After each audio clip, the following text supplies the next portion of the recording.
Let's do some letters. Letters for the 9th of November, 2021. Sam McCaw says a new car is the worst investment ever. You know, we had Jake McCullum, the guy who lives in his car, just bought a brand new 2022 Prius, Toyota Prius, and it's true. They say you drive the car off the lot in the regular era, you know, that you would lose about 20% of the value of the car, but who knows about it today? Yeah, that's a nice car, and his dad helped him buy it, you know, co-signed it, and so all our best to Jake. But yeah, he probably could have made a better deal buying a used car. You know, he wouldn't. Yeah, I don't know, man. But today, who knows? It's all post-pandemic craziness out there in the car world, as according to Scotty Kilmer, right? Asha Teeling says, "Did I miss the beet harvest? Maybe next year I can miss it again." Dang, yes. We do see a lot of nomads going up there. It's like intensive work for just a couple of weeks, and you can make some interesting money doing that.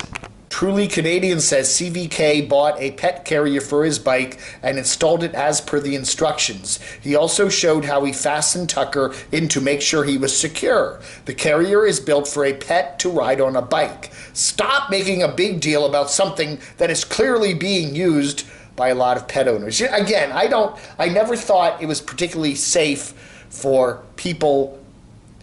What is it, for pets to ride on a bicycle, whether it's in the basket in the front or in the back? I never thought it was particularly safe for a pet to ride in a bicycle, period, whether they're secured or not. I mean, it's just, you know, you hit what happens if you just hit a pothole or something and you slide a little bit, the bike tips over and maybe, yeah, you get your legs skinned up or whatever. What's the pet doing? I don't know, man. I would never put a pet on a bicycle. I just wouldn't do that. I think it's just not wise. Nomad X said, if I want to donate money to a charity, I will give my money directly to that charity and not through someone. Yeah, I was saying that I think it would be a good idea if Eric Nomadic Fanatic would, if he wants to have the Jack's Memorial T-shirts, pair it with a charity group that is for animal welfare or something like that, and you know, raise some money in Jax's memory for that. But you know, again, you could get a nice shirt, maybe a Christmas present, and also help a deserving cat somewhere, you know, in a shelter somewhere. I don't know. Although Valetti says, I'm a relatively young, healthy nomad who wants to spend my life wandering, working 17 days out of 365 days a year on a beet harvest for money that lets me do that. I'm not complaining and quitting. I'm working on the beet harvest. Again, you got to hand it to folks like Brian Adventure Van Man, James Wanderlust Estate, and whoever's at the beet harvest this year. You know, other people are at there because they are working. They do various camp hosting jobs and other types of jobs to help support themselves while they're on the road.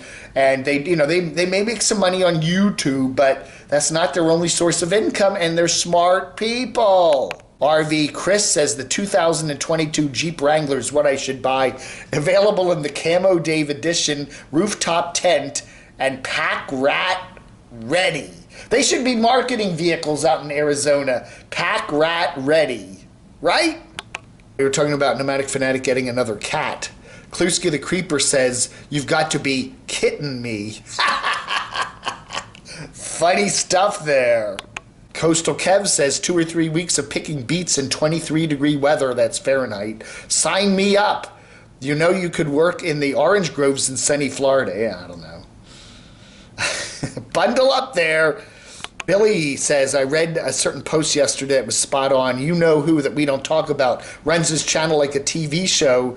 Always drama, and his videos are over a week old, and he posts them so everything is edited and well rehearsed. What you're watching, people, is not real. You know, again, Mr. Lionscrew said that, and again, that's the quote that will always live in infamy with Mr. Lionscrew Andy there, is that nothing on YouTube is real. It's not real, folks. It ain't real. You got some good actors, some really good Academy Award acting out there. Oh, yeah. Tom says, take this beet harvest and shove it. I ain't working here no more. I got more important nomadic things to do. Yeah, he dared me to sing that. Jeez.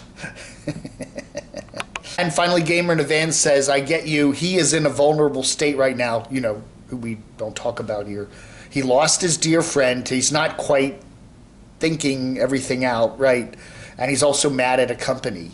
Again, I'm going to do a video on this, self-awareness on YouTube. Think before you post everything about your life on YouTube. Grieving is a very difficult process, okay? I mean, I've lost my grandparents, I've lost my parents, I've lost friends this year. Everybody grieves differently, okay? We all do it in a different way. Sometimes we do it right away. Sometimes it takes a while. There's no way to judge anybody on how they deal with grief. But putting it up on YouTube in front of everybody to judge is maybe not the best way to deal with grief. You know what I'm saying? That's all I'm saying. And on that, I shall end this right here.